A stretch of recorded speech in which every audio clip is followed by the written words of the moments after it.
ఇక తెలంగాణ పట్ల కేంద్రం చిన్న చూపు చూస్తుందని, రాష్ట్రంలో నిర్మించే ప్రాజెక్టులు నిధులు ఇవ్వడంలో నిర్లక్ష్యం వహిస్తుందని పంచాయతీరాజ్ గ్రామీణాభివృద్ధి శాఖ మంత్రి ఎర్రబెల్లి దయాకర్రావు ఆరోపించారు. ఈరోజు మిషన్ భగీరథ ఈఎన్సీ కార్యాలయం వద్ద మంత్రి మీడియాతో మాట్లాడుతూ తెలంగాణ ప్రభుత్వం ప్రతిష్టాత్మకంగా చేపట్టిన మిషన్ భగీరథ పథకానికి కాపీగా కేంద్రం జలజీవన్ మిషన్ అమలు చేస్తుందన్నారు. ఉత్తరప్రదేశ్, గుజరాత్ వంటి రాష్ట్రాల కేంద్రం నిధులు అందిస్తుందని, కానీ తెలంగాణ ప్రాజెక్టుల కోసం కేంద్రానికి సీఎం కేసీఆర్ ఎన్ని విజ్ఞప్తులు చేసినా పట్టించుకోవడం లేదన్నారు. దేశంలో ఎక్కడా లేని విధంగా రాష్ట్రంలో మిషన్ భగీరథను 46,123 కోట్ల అంచనాలతో చేపట్టినట్టు తెలిపారు. ఇందులో 80% నిధులను హడ్కో, నాబార్డులతో పాటు వాణిజ్య బ్యాంకుల నుంచి రుణంగా సేకరించినట్టు తెలిపారు. ఇప్పటి వరకు మిషన్ భగీరథకు 33,400 కోట్ల రూపాయలు ఖర్చు చేసినట్లు ఆయన తెలిపారు.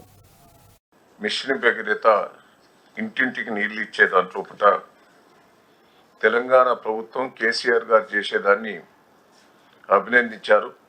దేశంలో పట్టినే నెంబర్ 1గా వీడియో కాన్ఫరెన్స్లో వేరే రాష్ట్రాలకు తెలిసే విధంగా కూడా వారు అభినందించినందుకు నేను ప్రత్యేకంగా కృతజ్ఞతలు, ధన్యవాదాలు తెలియజేస్తున్నా. ఒకటే, దేశంలో ఏ రాష్ట్రం చెయ్యని రీతిగా కేసీఆర్ గారు దీన్ని 4 ఏళ్ల కింద స్టార్ట్ చేసి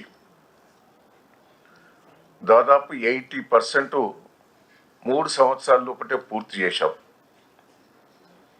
దీని అంచనా 46,123 కోట్లయితే అడకా నుంచి, నాబార్డు నుంచి 80% బ్యాంకు రుణాలు తీసుకోవడం జరుగుతున్నది.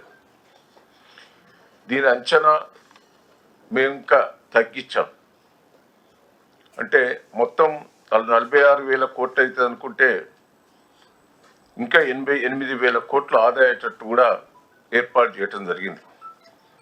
ఇప్పటి వరకు 33,400 కోట్లు ఖర్చు పెట్టాం. 8,000 కోట్ల ఆదాతోటి ముందుకు పోతున్నాం. 23,287 ఆవాసాలకు ఇంటింటికి నీళ్ళు ఇప్పటి వరకు తాగిస్తున్నాం. ఇంకా 188 ఆవాసాలకు పూర్తి చేసేది ఉన్నది. వాటర్ ట్యాంకులు కూడా కొత్తవి 18,175 వాటర్ ట్యాంకులు కట్టాం. మిగిలినవి ఇంకా 99 వాటర్ ట్యాంకులు ఉన్నాయి. అవి కూడా పూర్తి చేయడం జరుగుతుంది. దేశవ్యాప్తంగా కూడా ఈ స్కీమ్ మీరు ప్రవేశపెట్టారు, చాలా సంతోషం. మేము చాలా సందర్భాలు చెప్పాం, గుజరాత్లో చేసే స్కీమ్ కంటే ఇది మంచి స్కీము.